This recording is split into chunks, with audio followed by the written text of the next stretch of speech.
अगर कोई किसी बच्चे को जिसकी उम्र 12 साल से कम है उसको कहीं पर छोड़ने की, उसको जान छुड़ाने की उससे कोशिश करता है, या बच्चे के साथ कोई जुल्म करता है, जुल्म का कोई मामला करता है, या उसकी पैदाइश को किसी तरह से छुपाता है, तो इन जराइम की क्या सज़ा होगी। अस्सलाम वालेकुम दोस्तों, मेरा नाम है यावर मीर गुजर एडवोकेट और आप देख रहे हैं लॉ इन। दोस्तों, पीपीसी का सेक्शन 328 बता रहा है कि अगर कोई बच्चा है, उसकी उम्र 12 साल से कम है, उसका वालिद, उसकी वालदा या और कोई भी शख्स जिसके ज़िम्मे उसकी केयर करना है, उसकी निगहदाश्त करना है, अगर वह ये इसको किसी जगह पर छोड़ देता है, अबेंडन कर देता है, उसको एक्सपोज कर देता है, इस नीयत से उसको छोड़ देता है ताकि मैं उस बच्चे से जान छुड़ा लूँ, इसको अबेंडन कर दूँ, होली इसको अबेंडन कर लूँ, इसको तर्क कर दूँ, यानी से किसी तरह से जान छुड़ा दूँ, इसकी ज़िम्मेदारी ना मुझ पर रहे। अगर वो इस तरह की एक्टिविटी करता है तो इसकी जो सज़ा है उसको shall be punished with imprisonment of either description for a term which may extend to 7 years. 7 साल तक की किसी भी डिस्क्रिप्शन की उसको कैद की सज़ा हो सकती है, और उसके या जुर्माना हो सकता है,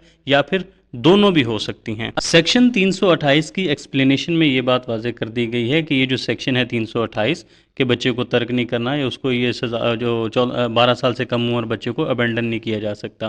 कि ये सेक्शन इस वजह से नहीं है कि किसी ऑफेंडर को इस ट्रायल से बचाया जा सके। किस ट्रायल से? कि उसने अगर बच्चे को कहीं अबेंडन कर दिया, उसने उसको छोड़ दिया, उसकी अबेंडनमेंट या एक्सपोजर की वजह से उस बच्चे की मौत वाक़ई हो गई है। अब ये जो सेक्शन है ये उसको कत्ले ख़ता से, सॉरी, कत्ले अमद से, कत्ले शबीए अमद से, या कत्ले बिस्सबब से, इस तरह के जो कत्ल का मामला है, यानी फिर ये केस कत्ल का बन जाएगा, फिर इसको कत्ल के लिहाज से डील किया जाएगा। ये जो सेक्शन 328 है ये किसी किस्म को उसको कोई फेवर या कोई ऐसा नहीं है कि उसको उस ट्रायल से बचा देगा कि नहीं इसको इस सेक्शन के तहत डील किया जाए, नहीं, फिर इसको कत्ल के लिहाज से ट्रीट किया जाएगा कि कत्ल की कौन सी किस्म बनती है, उस लिहाज से इसको डील किया जाएगा। अगर कोई इंसान है वो किसी बच्चे के साथ कोई जुल्म करता है, उसके ऊपर हमला करता है, या उसके साथ बुरा सलूक करता है, उसको निगलेक्ट करता है, या अबेंडन करता है, या कोई भी ऐसा काम करता है, कोई ऐसा एक्ट करता है, या कोई ऐसी ओमिशन करता है, यानी कोई काम करता है या कोई काम छोड़ता है जिससे उसका नतीजा ये निकलता है कि बच्चे को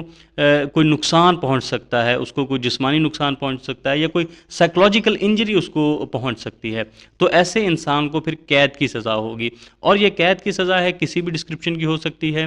और 1 साल कम अज़ कम है, ठीक है। इसके साथ लोअर लिमिट भी बताई हुई है और अपर लिमिट भी बताई हुई है। कम अज़ कम 1 साल, और इसको ज़्यादा से ज़्यादा 3 साल तक की कैद की सज़ा हो सकती है किसी भी डिस्क्रिप्शन की, और उसके साथ जुर्माना होगा। जुर्माने की भी दोनों लिमिट्स बताई हुई। जो जुर्माना होगा वो कम अज़ कम 25,000 रुपये होगा। 25,000 है, इससे कम नहीं हो सकता, इससे ज़्यादा ही होगा, और ये ज़्यादा 50,000 तक जा सकता है, या फिर ये दोनों सज़ाएं हो सकती हैं। कैद भी हो सकती है और जुर्माना भी हो सकता है। कैद जो है वो 1 से 3 साल के दरमियान है, और जो जुर्माना है वो 25 से 50,000 के दरमियान है, या फिर ये दोनों सज़ाएं भी अवॉर्ड की जा सकती हैं। पीपीसी का सेक्शन 329 ये बता रहा है कि अगर कोई इंसान किसी बच्चे की पैदाइश को छुपाता है इस तरह से कि उसकी लाश को ठिकाने लगा देता है, जो डेड बॉडी उसको डिस्पोज ऑफ कर देता है, और ताकि इस बर्थ को, जो ये पैदाइश हुई है, इसको छुपा लिया जाए, तो ऐसे इंसान को क्या सज़ा मिलेगी।